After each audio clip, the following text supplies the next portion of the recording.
उनके शोध में हमें ये पता चलता है कि जो पहली रामायण थी वो बौद्धों की रामायण थी, दशरथ जातक के नाम से जी और उसमें कहानी ये आती है कि वाराणसी का एक राजा था जिसका नाम दशरथ था, जी।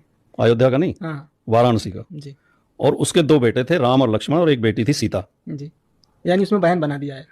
और उसकी कहानी केवल इतनी है कि उनकी रानी ने उनकी जो मुख्य रानी थी उसकी मृत्यु हो गई, तो उन्होंने दूसरी रानी को पटरानी बना दिया। जी तो उसने राजा से कहा कि मेरे बेटे को गद्दी मिलनी चाहिए आपके बाद।